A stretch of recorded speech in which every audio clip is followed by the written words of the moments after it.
Hello, everyone. Welcome to Backyard Musings, broadcasting live from Apple Valley. I'm Steve. And I'm Scott. Thank you for joining us today. I'm going to be talking about what it surprised me. We saw a clip about missiles being shot at naval ships over in the Gulf, that area, and like cruise missiles and ballistic missiles, and that kind of shocked us. That the Houthis Well, I guess it shocked that. the commander of that destroyer too, right? He was a He little was taken surprised, back. yeah. So.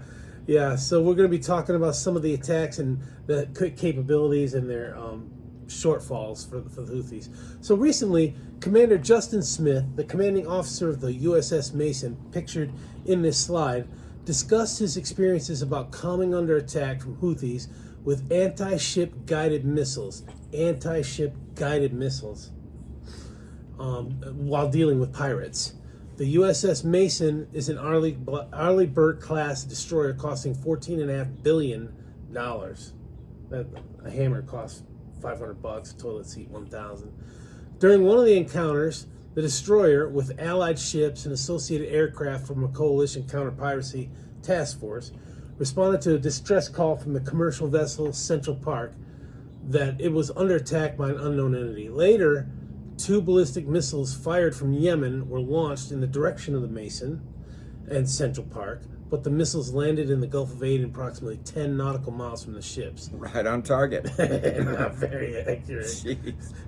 I wonder if those commanders are or the operators pulling the trigger are going to get fired.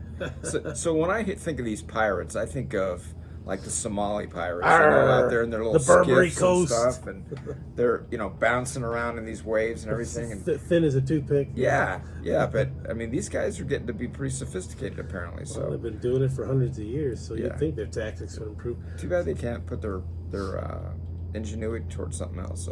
So the Navy detained 5 pirates and freed the crew of the Central Park that were locked inside the Citadel, a hijack-resistant command center on the ship. So these ships, freighters, typically now have a citadel where if they come under attack, they can. It's like a opposite of an escape room. You go in there so that the pirates can't get in, Right. and you lock it in. In this case, the pirates were jamming up the doors and they couldn't get out after the pirates were captured. So the Navy had to help them get out of that. So they've turned it around a little bit. Instead of being on the defensive, now they're more on the offensive, right? A little bit. Well, yeah, I don't think hiding in a room is offensive. Yeah. But Well. they're stopping the ship from getting commandeered. Definitely. Yeah. Exactly. And that's the whole Definitely. idea, right? Yeah. Because I mean, some of these ships are miles apart from Navy or any kind of protection out there, right? Right. Whoever's Navy happens to be out there. So. Right. So after the Central Park incident, anti-ship ballistic missiles became a familiar threat to Navy warships defending merchant shipping lanes in the Red Sea and the Gulf of Aden. The Iran-backed rebels have also targeted ships with air and seaborne drones and exploding uncrewed surface vessels, and later becoming increasingly common, some with a devastating effect. I mean, it's a war zone. An uncrewed boat coming at you. That's high speed. That's pretty ingenious. It's like a car bomb, right? Exactly. Yeah. I've read that now they've got undersea submersible uncrewed that can go after. Almost like a ships. mine or something, like the mines. A in the moving mine. Yeah. A moving mine that you can direct. Yeah, Crazy. and again, when you're out in the middle of the ocean, how big are they? You probably don't see them until they're right on top of you, right? Well, Something they've like that. got watches that look for that stuff. Yeah, all around the ship. Yeah.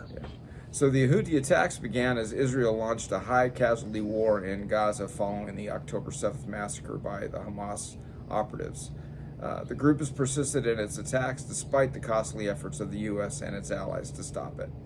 So Joe Biden's handlers ordered strikes against the Houthis in January this year to degrade the Houthis' capability to continue attacking U.S. military and global commercial vessels in the Red Sea.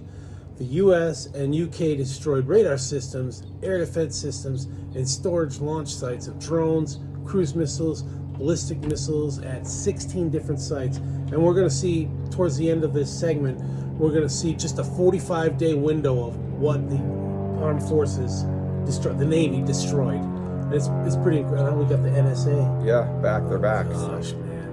So this you could actually consider this almost like a little war, right? I mean, we're at war with these guys. Yeah. This is constant stuff that they're having to deal with. So they're in the combat zone, those ships. yeah, one more one more conflict that we're dealing with that we weren't dealing with as much when President Trump was in office. Yeah. Right? Yeah.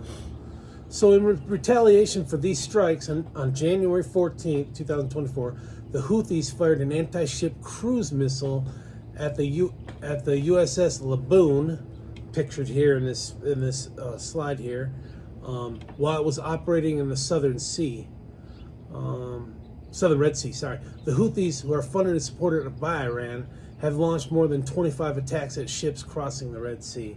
So they're trying to degrade the capabilities of the tankers and stuff. Yeah, and these guys they're not like those Somali pirates that we saw in the movie with, what was that?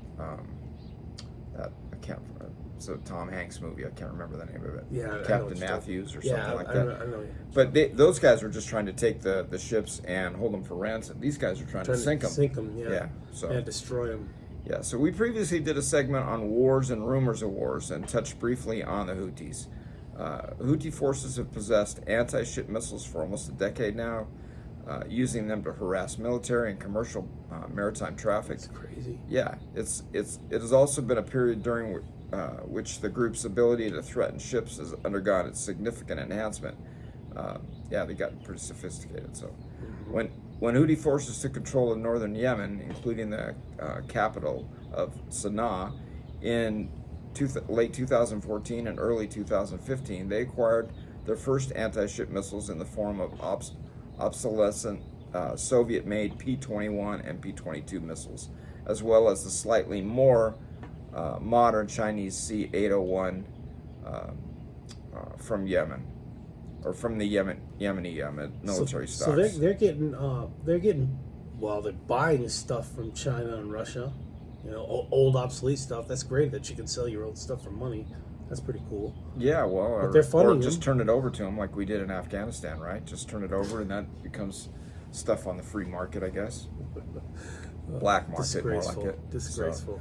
So designated Rubez and Al-Madab 1, these missiles are still paraded by the Houthis, but it's unclear if they remain operational or how many they possess. Recently, the Houthi forces have gotten their hands on new, better equipment since those early acquisitions in parades in 2022 and 2023. The Houthis unveiled additional anti-ship cruise missiles, which you're seeing on this slide here. There's a bunch. There's about 6 of them, including what appear to be 2 anti-ship versions of the Iranian Quds LACM. When I was reading this article, I immediately thought of what Saddam Hussein shot at our troops in barracks, wherever that was, Jordan, I think it was. But that was a Scud missile. It wasn't a Quds. One version is allegedly equipped with a radar homing seeker, the Syad. You can see this number 4 there, the blue one. And the other has an electro-optical infrared seeker. That's pretty. The Quds Z-O. That's a bit.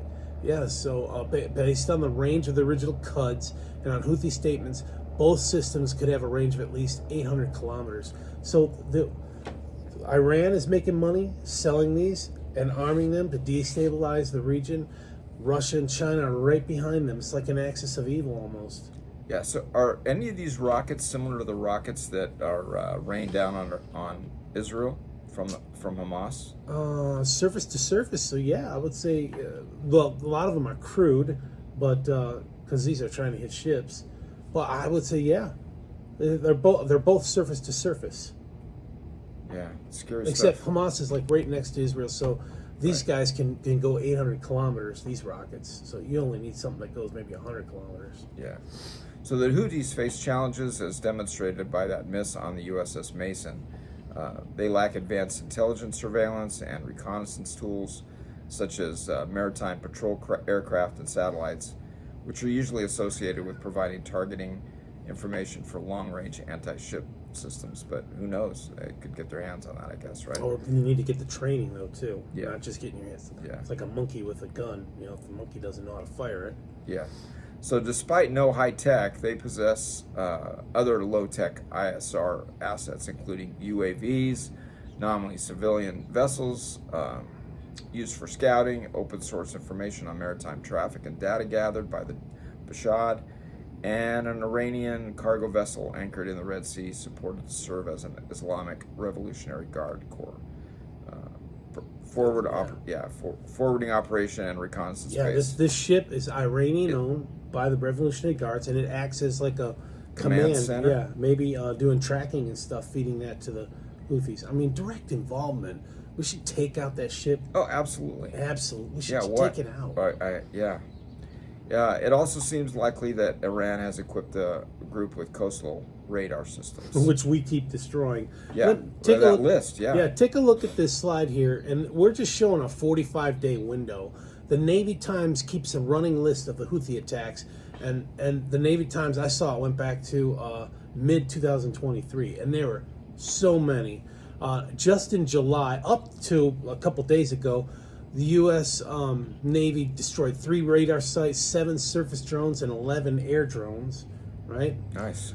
Yeah. In June, the whole month of June, they destroyed 1 air defense sensor, 5 radar sites, 17 surface drones, 27 air drones, 2 patrol boats, 3 cruise missile launchers, and 3 cruise missiles. I guess the missiles that were in the launchers.